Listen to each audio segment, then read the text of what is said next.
नमस्कार मित्रों। संकल्प के बारे में मैं आज आपसे चर्चा करूंगा। संकल्प क्यों टूटते हैं और क्या कारण है कि हम संकल्पों को पूरा नहीं कर पाते हैं। मित्रों, आप सभी ने संकल्प लिए होंगे कभी न कभी जीवन में और देखा होगा कि थोड़ी अवधि के लिए तो कभी संकल्प काम करते हैं, लेकिन बड़ी अवधि के लिए संकल्प प्राय टूट से जाते हैं और हम उसे पूरा नहीं कर पाते हैं। तो आखिर क्या कारण है, इस पर हम कुछ बात करेंगे। उससे पहले मैं समझाना चाहूंगा मित्रों कि संकल्प आखिर क्यों टूटते हैं और संकल्प क्यों लेने पड़ते हैं। तो मित्रों, मैं आपको बताना चाहूंगा कि संकल्प जब हम लेते हैं तो एक बात तो तय है कि हमारे मन का कोई ऐसा बड़ा हिस्सा है जो हमारे कंट्रोल में नहीं होता है और उसे कंट्रोल में करने के लिए ही हम संकल्प लेते हैं। यानी हमारे मन का एक हिस्सा जो हमारे विपरीत जाता है, हमारी समझ के विपरीत जाता है और वह जब चला जाता है तो हमें पश्चाताप होता है और फिर हम कहते हैं कि नहीं, इसे रोकना चाहिए और इस कारण से हम संकल्प लेते हैं। तो वह मन का हिस्सा क्या है, इसके बारे में मैं आपको बताना चाहूंगा मित्रों कि मन में अचेतन और चेतन दो मन है। एक अवचेतन भी है, लेकिन उसकी अभी हम चर्चा नहीं करेंगे उसकी, क्योंकि वह प्रासंगिक नहीं है। लेकिन चेतन और अचेतन मन दो महत्वपूर्ण हिस्से हैं जिनको हम समझें तो संकल्प की बात को समझा जा सकता है। तो मित्रों, हमारे मन का एक छोटा हिस्सा चेतन मन है, जो हमारा संस्कारित मन है, जो हमारा शिक्षित मन है और जो हमें कंट्रोल में रखता है, वह मन चेतन मन है। लेकिन वह मन केवल हमारा शिक्षित संस्कारित इसी जन्म में हुआ है, इसलिए वह बहुत छोटा हिस्सा है। और एक बहुत बड़ा हिस्सा हमारे मन का मित्रों अचेतन मन है, जो हमारा पिछले कई जन्मों से चला आ रहा है। वह हमारी आज की भाषा नहीं जानता है, लेकिन वह अपने अनुभव साथ में लेकर के आया है, अपने जीवन के सारे निचोड़ साथ में लेके आया है। अपनी इच्छाएं, वासनाएं, वृत्तियां, सब कुछ उसमें दबी पड़ी हैं, जन्मों जन्मों की, जो हमारे पिछले कई जन्मों की स्मृतियां भी हैं और हमारी इच्छाएं, वासनाएं, सब कुछ उसमें दबा हुआ है। तो वह हिस्सा एक तरह से जंगली हिस्सा है, क्योंकि वह हमारे शुरुआत के जीवन से ही जुड़ा हुआ है। जब हम हुए थे, किसी भी रूप में हुए हो, किसी जीव जंतु पक्षी जो भी हुए, वह सब कुछ उसमें दबा पड़ा है। उसमें हमारी अनंत वासनाएं, अनंत इच्छाएं, वृत्तियां, लोभ, मोह, सब कुछ उसमें दबा हुआ है। तो वह इतना बड़ा हिस्सा है मित्रों कि वह इस छोटे से चेतन मन के हिस्से से बहुत अधिक मजबूत है। तो अक्सर क्या है, एक संकल्प जो लेते हैं वो चेतन मन से लिया जाता है, क्योंकि ये कंट्रोल करने वाला मन है। ये हमें लगता है कि वो हिस्सा हमारा ज्यादा हावी हो रहा है, तो यह मन उसको कंट्रोल करना चाहता है।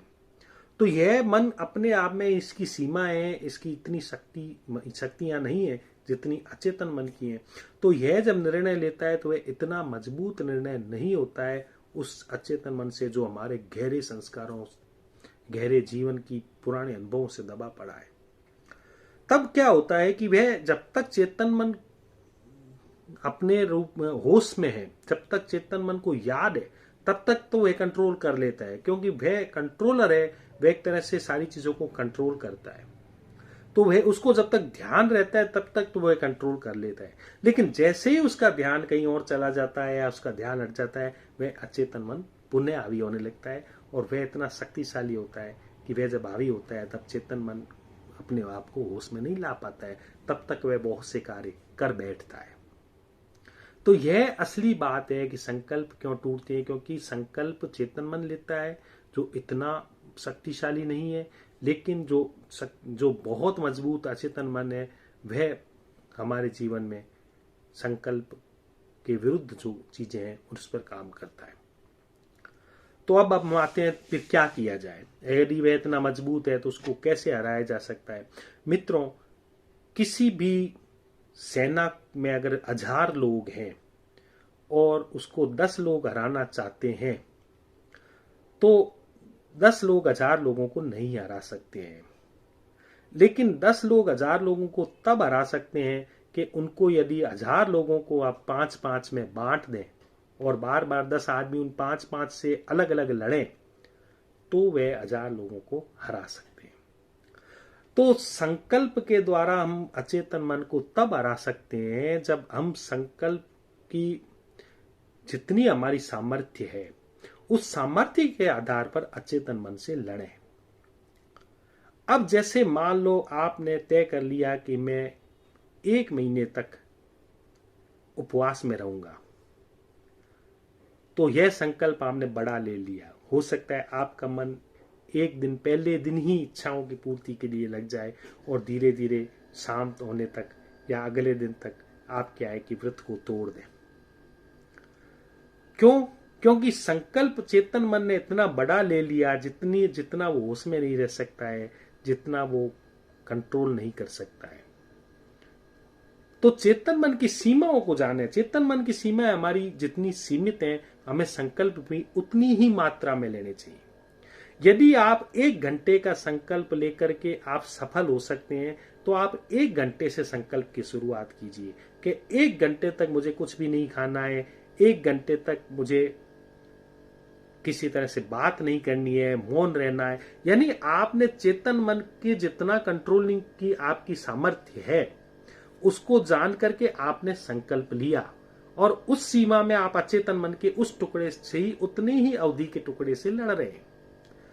तब आप उसको हरा सकते हैं, क्योंकि आपका जो कंट्रोलिंग पावर है वो अब पूरी अपनी पूर्णता में है। तो पहले ये जाने कि आप कितनी देर तक संकल्प को रख सकते हैं। तो एक दिन छोटा छोटा प्रयोग करें। आप छोटे छोटे टुकड़ों में बांट दें संकल्पों को। आप एकदम 3 महीने का, 1 महीने का इस तरह का संकल्प नहीं लें। आप छोटे टुकड़े से संकल्प लें जिसकी आप पूर्ति कर सकें।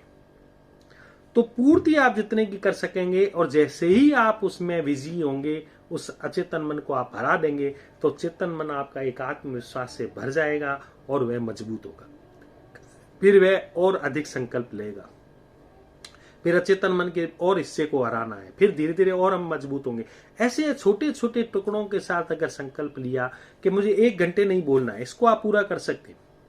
और लेकिन आप कहते हैं कि मैं 3 दिन तक नहीं बोलूंगा, अब बड़ी समस्या हो गई। 3 दिन में आपके भीतर ऐसी ऐसी बातें आएंगी कि आपका अचेतन मन भूल जाएगा अपने संकल्प को। तो संकल्प कितनी देर तक याद रह सकता है, संकल्प को कितनी देर तक हम पालन कर सकते हैं, हमारा चेतन मन कितना शक्तिशाली है, उस आधार पर ही संकल्प लें। गांधी जी का चेतन मन बहुत ज्यादा शक्तिशाली था, तो वह बड़े संकल्प ले लेते थे, क्योंकि चेतन मन उनका ज्यादा शक्तिशाली था। लेकिन यदि हमारा चेतन मन उतना शक्तिशाली नहीं है, लेकिन जितना भी शक्तिशाली है, मान लो वो 2 घंटे के लिए कुछ प्रण ले सकता है, तो 2 घंटे के लिए ही प्रयोग करें आप। लेकिन उसमें उस अवधि तक का ही प्रयोग करें जिससे आपको सफलता मिले।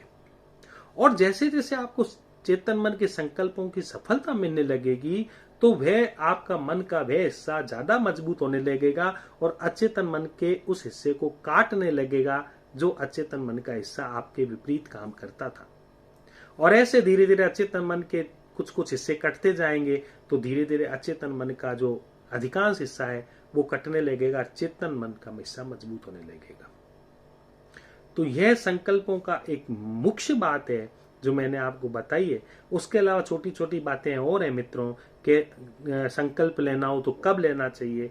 तो मैं कहता हूं कि जिस समय आपके भीतर कम से कम विचार चलते हो, कम से कम तनाव हो, उस समय संकल्प लेना चाहिए।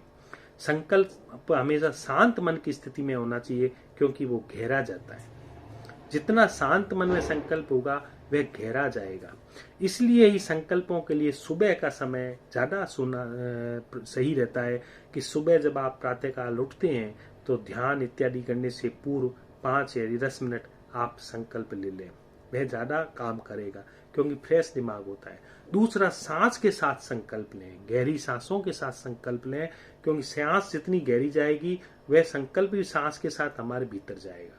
तो सांस गहरी के साथ संकल्प को भीतर लें और बार बार उस बात को स्मरण करें। जितनी बार वह स्मरण करेगा चेतन मन में, उतनी ही मजबूती से वह चीज हमारे भीतर बैठेगी और अचेतन में भी प्रवेश करने लगेगी। और रात्रि के समय सोने के वक्त भी संकल्प ले सकते हैं, रात को सोते वक्त, क्योंकि रात को सोते वक्त अगर हम संकल्प लेंगे, सांस के साथ संकल्प लेंगे, तो वह हमारी निद्रा में भी संकल्प काम करेगा और पूरी रात नींद के वक्त भी वह संकल्प काम करेगा और वह संकल्प धीरे धीरे मजबूत होने लगेगा। तो यह संकल्पों का सिद्धांत है मित्रों कि संकल्प हमेशा छोटे छोटे लेवल पर जहां आपकी सामर्थ्य है उतने लेकर के उसको धीरे धीरे आगे बढ़ाया जाए। फिर आप देखेंगे कि आपके संकल्पों में मजबूती आने लगी है। आप जो निर्णय लेते हैं वे लंबी अवधि के लिए भी बाद में आप निर्णय ले सकते हैं और वह धीरे धीरे काम करने लगेंगे। आपका चेतन मन धीरे धीरे कमजोर होने लगेगा और चेतन मन आपका शक्तिशाली होने लगेगा। बहुत बहुत धन्यवाद मित्रों। प्रणाम।